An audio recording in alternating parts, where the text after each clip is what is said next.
Forbiden Fruit, Chapter 8, bitches! Hey guys, sorry it's been so long since an update. I have been so busy lately. So, I had a fight with my old beta. I have a new one now, and she is helping me, but she is on vacation this week. And next, so I promise I will sort the spelling mistakes out when I can. Chapter 8, The Kidnap. I sat alone in the changes rooms.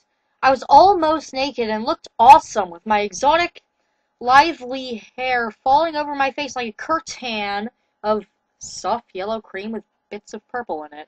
That sounds disgusting. But I didn't care how beautiful or exquisite I was anymore. Edward was gone. He had left to follow Bella to stop her from killing herself, and I was so mad. How could he leave me like that after saying Bella was a cow and he didn't like her no more? I was pissed, and the tears were falling down my face like a tepid summer rain of misery and woe. So I went home and skipped school, and sat in my room in my black corset and leather panties. And I smoked some drugs and started to weep. Dave came in and made a big smiley face. Hi, Tia! I didn't know you were home. How was school today? He didn't notice I was smoking drugs. He thought my cigarette of pot was a chapstick. It sucks! My life sucks and I want to die! I screamed, and my eyes glittered with beauty.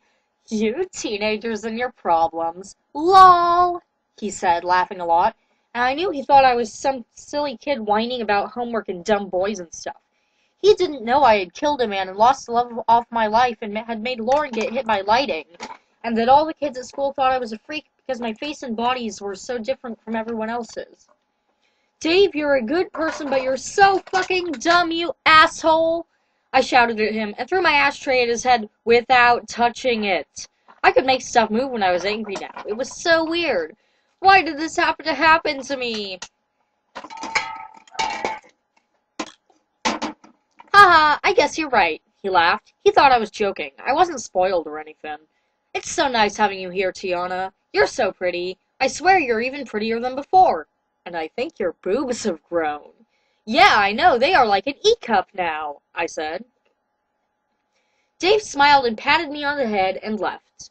I was so sick of being treated like a kid and no one listening to me that I got up and dressed in a long black dress and took some pills, of drugs, and went out to the local nightclub, which was called Pablo Nightmare. It was a goth club where all the cool people went in forks. Bella had probably never even heard of it. LOL! I met Snoofles on the way and he came with me. We went to the club and got drinks and started dancing to the heavy metal music. Couple there stared at us cause I was so different looking and Snoofles was a panda. But we didn't care, we were having so much fun, we were so drunk and had taken a lot of drugs, so my head was fuzzy like there was snow everywhere. Hi, you're called Tiana, aren't you? I am Jasper and I go to your school, said Jasper Cullen, who was tall with blonde curly hair like straw, only soft and nice and not dry. He was tall. He was wearing a black pullover and red metal pointy shoes. A.N. Haha, that description sounded beater in my head. Oh, well. Hey, whatever, I said. Why aren't you with that girl I always see you with? You mean my GF Alice? He said, and looked suddenly very sad and started to cry and bite down hard on his lips. What is wrong, Jasper? I said. The problem is I don't love her like she loves me. I am gay. And that's wrong, and I feel so horrible about it.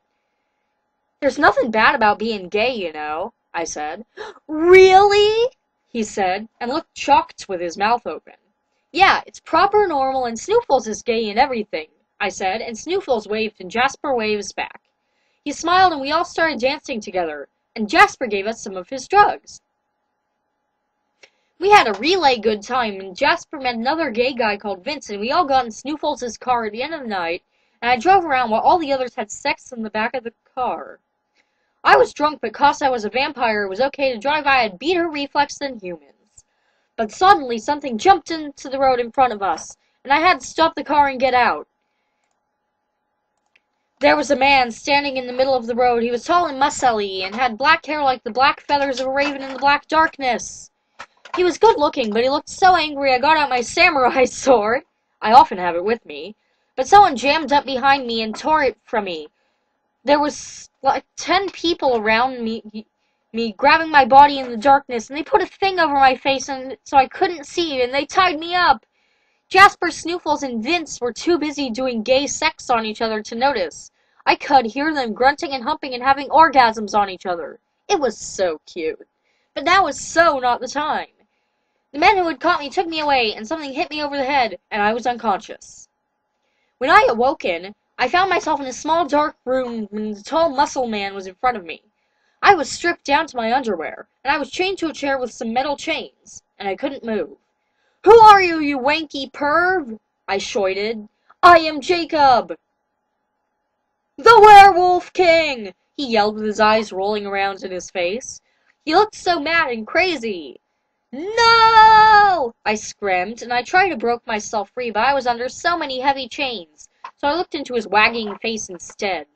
"What do you want from me? Why am I here?" I say, and I started to cry. "You must be punished for what you did to Bella Swan!" he shrieked, and drool was sloping down his face, just like rain, only thick and foam-like. "You are a half-bred! You should never have been born! Your father was a vampire, and your mom was a witch! It's weird and wrong, and now you've broken Bella's heart! Half-bred! Half-bred! Half-whole wheat bread!" This dude was insane. He was so angry he was jumping up and down, but something he said had caught my attention. "What do you mean my mom was a witch?" I said. "My father used to know her. She lived here in La Push, and she was a witch. She could make fire come from nowhere, and control the weather, and talk to animals, and loads of other stuff. She was a freak like you." Of course! It all made sense now. I was so shocked I fainted. When I woke up, Jacob was in front of me, and he was naked! He was smiling in a proper creepy way, and looked totally weird like a greasy frog thing, and his male genital item was not nice like Edward's. It was like a horrible wet mushroom. He stroked my knee with it, and I gasped. What was he going to do to me? But suddenly, before he could come any closer, the door of the room we were in burst open. It was Udard!